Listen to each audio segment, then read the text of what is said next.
Doraemon की battery खत्म हुए काफी समय बीत चुका था और अब तक नोबिता एक सफल व्यक्ति बन चुका था। अब उसकी जल्दी ही शिजुका के साथ शादी होने वाली थी। शिजुका पहले तो खुश थी, लेकिन फिर वो शादी के एक दिन पहले अपने डैड के पास जाती है और बोलती है, डैडी मुझे शादी नहीं करनी।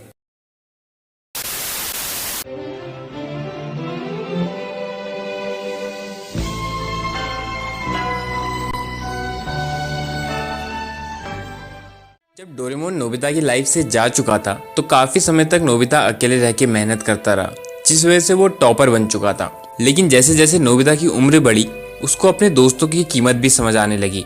एक तो उसने पहले ही अपने खास दोस्त डोरेमोन को खो दिया था और अब वो बाकी दोस्तों को नहीं खो सकता था। इसलिए अब वो पहले की तरह अपने दोस्तों के साथ मजे में रहता था। वो अपने पर्पस को और अपने दोस्तों को साथ साथ लेके चलता था।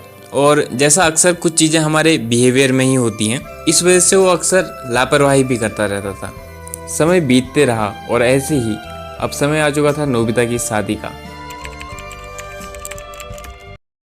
नोबिता की शादी प्रिंस मिलन नाम के होटल में होने वाली होती है। नोबिता की आंखें देरी से खुलती हैं और उसको लगता है कि वो शादी के लिए काफी लेट हो चुका है। इसलिए वो फटाफट शादी के कपड़े पहनता है और टैक्सी लेके सीधे होटल में पहुंचता है। नोबिता बहुत जल्दी में होता है क्योंकि होटल में उसकी शादी रुकी हुई होती है। इसलिए वो टैक्सी वाले को बिना टैक्सी का बिल दिए सीधे होटल के अंदर भाग जाता है और वो टैक्सी ड्राइवर भी बिल के लिए नोबिता के पीछे भागता है। नोबिता सीधे भागता हुआ काउंटर में खड़ी लड़की के पास पहुंचता है और पूछता है, नोबिता नोबी और मिनामोटो शिजुका की शादी कौन से फ्लोर में होनी है। काउंटर में खड़ी लड़की नोबिता को 1 मिनट रुकने के लिए कहती है और तभी पीछे से टैक्सी ड्राइवर अपने पैसे लेने के लिए आ जाता है। लड़की नोबिता को बताती है कि एक इस नाम की शादी 38th फ्लोर में होनी है। ये सुनते ही नोबिता भाग पड़ता है और टैक्सी ड्राइवर भी नोबिता के पीछे बिल के लिए भागने लगता है। लिफ्ट बिजी होने के कारण नोबिता सीढ़ियों से ही भागता है और 38th फ्लोर में पहुंच के, जिसमें उसकी शादी होने वाली होती है, उसका दरवाजा खोलता है और चिल्लाता है, शिजुका। और जब आंखें खोल के सामने देखता है तो वहाँ किसी और की ही शादी हो रही होती है। ये देख नोबिता शर्म से वापस काउंटर की ओर नीचे फ्लोर में भाग जाता है। टैक्सी ड्राइवर काफी मुश्किल से इतने फ्लोर चढ़ा होता है, लेकिन फिर उसको नोबिता का पीछा करते हुए नीचे भागना पड़ता है। नोबिता हांफते हुए काउंटर वाली लड़की के पास पहुंचता है और कहता है, तुमने गलत लोकेशन बता दी है। तब वो लड़की बोलती है, सर लोकेशन सही थी लेकिन डेट कल की है। नोबिता को शर्म आने लगती है क्योंकि उसको शादी की सही डेट तक याद नहीं थी।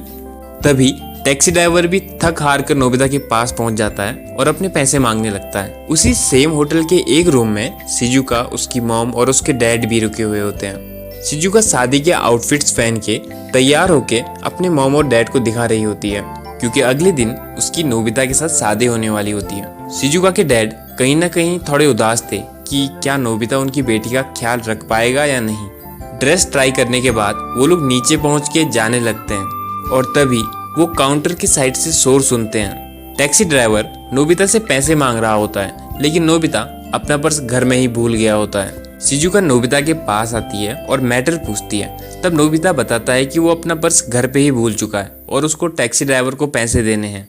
शिजुका टैक्सी ड्राइवर को पैसे दे देती है और नोबिता से हंसते हुए कहती है, तुम हमेशा लापरवाही करते हो। ये सारी चीज शिजुका के पेरेंट्स के सामने हुई होती है, इसलिए नोबिता थोड़ा सा शर्मिंदा हो जाता है। शिजुका के मॉम और डैड नोबिता से कल मिलेंगे ऐसा कह के घर को चले जाते हैं और शिजुका और नोबिता शादी से पहले अपने दोस्तों से मिलने के लिए पैदल पैदल निकल पड़ते हैं। नोबिता रास्ते में थोड़ा उदास था क्योंकि शिजुका के डैड वैसे ही शादी को लेकर परेशान थे और फिर ऊपर से नोबिता ने लापरवाही कर दी। दरअसल शिजुका ने शादी के लिए नोबिता को सिलेक्ट किया था, जिस वजह से शिजुका के डैड थोड़ा परेशान थे कि नोबिता उनकी बेटी के लिए ठीक है या नहीं, जैसा अक्सर लव मैरिज में होता है। बट शिजुका जानती थी भले ही नोबिता लापरवाही कर देता है, लेकिन वो साफ दिल का है और लाइफ पार्टनर स्वभाव का और दिल का साफ होना बहुत जरूरी है। चलते हुए नोबिता की नज़र एक बिल्ली पे पड़ती है जो कि रोड क्रॉस करते समय एक ट्रक के टायर के नीचे आने वाली होती है कि नोबिता अपनी जान जोखिम में डाल के उसको बचा लेता है। उस बिल्ली के गले में एक कॉलर होता है जिसमें कि उसका एड्रेस लिखा हुआ होता है। नोबिता की उसके दोस्तों के साथ मीटिंग थी, लेकिन फिर भी नोबिता और शिजुका उस बिल्ली को उसके घर पहुंचाने जाते हैं, जहां उनको उनके पड़ोसियों से पता चलता है कि इसके मालिक तो यूएसए जाने वाले हैं और उनकी 4 बजे की फ्लाइट है और वो अभी एयरपोर्ट में होंगे। ये सुनकर नोबिता और शिजुका डिसाइड करते हैं कि कैसे भी करके वो इस बिल्ली को उसके मालिक तक पहुंचाएंगे। इसलिए वो दौड़ते हुए एयरपोर्ट को निकल जाते हैं और तभी रास्ते में अपनी खूबसूरत कार में बैठा हुआ सुनियो और उसके साथ जियान मिल जाते हैं। नोबिता शिजुका को उठा के कार में बैठा देता है और सुनियो को बताता है कि हमें 4 बजे से पहले पहले एयरपोर्ट पहुंचना है। ये सुनकर जियान और सुनियो एक्साइटेड हो जाते हैं और वो लोग फुल स्पीड में कार चलाने लगते हैं। रास्ते में जियान नोबिता से उसके वेडिंग आउटफिट्स के बारे में पूछता है कि तुमने आज ये क्यों पहनी है, क्योंकि शादी तो कल है तुम्हारी। तो नोबिता शर्माने लगता है और सुनियो कहता है कल तक तो इस आउटफिट्स में काफी सारे चेंज हो जाएंगे।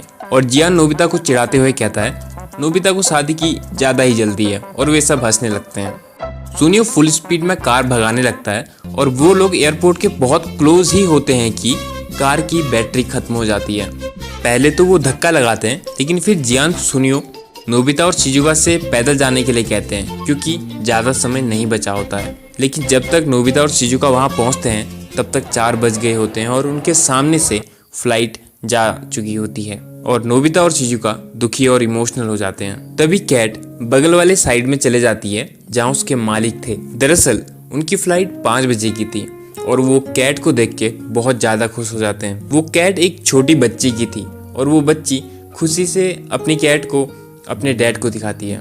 ये देख के शिजुका को भी अपना बचपन याद आ जाता है। शिजुका अपने डैड के बहुत क्लोज थी, जैसा कि अक्सर बाप बेटी का रिश्ता होता है। लेकिन शिजुका को कल अपने पिता से अलग होना था, इसलिए वो दुखी थी और इसके साथ ही वो इस बात से भी दुखी थी कि उसके डैड परेशान थे, क्योंकि कहीं ना कहीं उसके डैड बहुत चिंता में थे कि क्या नोबिता उनकी बेटी का ध्यान रख पाएगा और क्या शिजुका ने नोबिता को चूज करके ठीक किया। फिर नोबिता और शिजुका एयरपोर्ट से चले जाते हैं जहां बाहर जियान और सुनियो उनका वेट कर रहे होते हैं। वो शिजुका को घर छोड़ के नोबिता को अपने साथ पार्टी करने के लिए जियान के घर ले जाते हैं, जहां डेकिसुगी भी आने वाला होता है। रात को पार्टी के समय जियान, सुनियो, नोबिता, डेकिसुगी सब साथ बैठ के एंजॉय करते हुए बातें करते हैं, जिसमें डेकिसुगी कहता है कि शिजुका तो हम सबके आइडल थी और फाइनली नोबिता की उससे शादी हो रही है। जियान नोबिता से कहता है कि नोबिता तुम शिजुका का ध्यान रखना वरना मैं तुमको पीटूंगा। वे सब दोस्त एंजॉय करते हैं और जियान तो गाना भी गाने लगता है। वे सब खुश थे क्योंकि उनके दोस्त की शादी होने वाली थी। वहीं दूसरे साइड शिजुका की फैमिली ने डिनर कर लिया होता है और शिजुका प्लेट उठाने में और प्लेट धोने में अपनी मॉम की हेल्प कर रही थी। लेकिन उनके घर में एक अलग सा सन्नाटा था, शायद इसलिए क्योंकि आज शिजुका का इस घर में लास्ट दिन था। शिजुका बहुत खोई हुई थी। वो बहुत ज्यादा उदास नहीं थी, लेकिन बहुत ज्यादा खुश भी नहीं थी। शिजुका की मॉम कहती है ये सारे काम मैं खुद कर लूंगी, तुमको कल जल्दी उठना है। शिजुका इमोशनल होके अपनी मॉम को थैंक यू और गुड नाइट कह के जाने लगती है। तभी शिजुका की मॉम अपने गले से अपना फेवरेट नेकलेस उतार के शिजुका को पहना देती है। वो भी दुखी थी क्योंकि उनकी बेटी उनके साथ आज लास्ट दिन थी।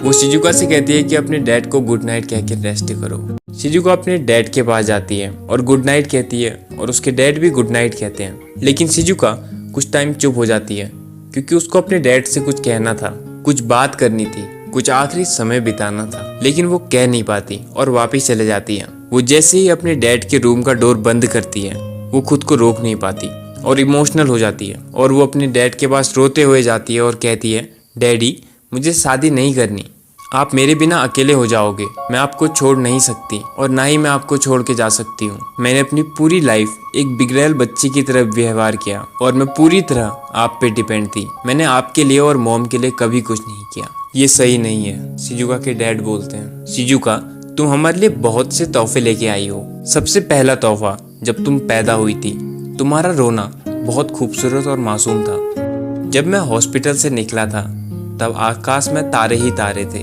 लेकिन तुम्हारे रूप में मुझे मेरा खजाना मिल गया था। उस दिन मैं अपने आंसू नहीं रोक पाया था और उसके बाद से आज तक तुम्हारी वजह से मेरा जीवन खुशी से कट रहा है और ये जीवन का सबसे अच्छा गिफ्ट है। तुम्हारी शादी के बाद भले ही मैं अकेला हो जाऊंगा, लेकिन तुम्हारी याद हमेशा मेरे साथ रहेगी। माँ बाप के लिए उनके बच्चों से ज्यादा कीमती कुछ नहीं होता। पहले मैं चिंता में था, लेकिन अब मैं खुश हूँ कि तुमने नोबिता को चुना है। तुम्हें हमेशा खुश रखेगा। वहाँ नोबिता पार्टी पूरी करके घर को निकल जाता है। घर को जाते समय जियान नोबिता को थैंक यू कहता है उसका बचपन इतना खूबसूरत और यादगार बनाने के लिए। नोबिता मुस्कुराता है और घर को निकल पड़ता है। रात काफ़ी हो चुकी थी, जिस वजह से आसमान में तारे बहुत ही ज़्यादा खूबसूरत दिखाई पड़ रहे थे और नोबिता उनको देख के खुश हो रहा होता है और डोरेमोन को भी याद कर रहा होता है, क्योंकि अब डोरेमोन उसके पास नहीं था।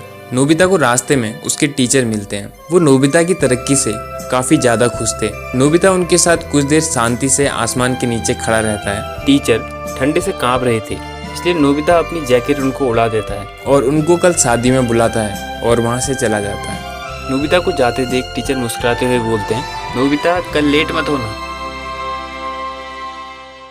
अब वो समय आ चुका था जब बचपन की सारी मस्ती मजाक सब खत्म हो चुके थे और वे सब दोस्त बड़े हो चुके थे और अपने अपने जीवन में व्यस्त हो चुके थे। अब बस अपने दोस्तों के साथ बिताए उन खूबसूरत पल को देख के मुस्कुरा सकते थे।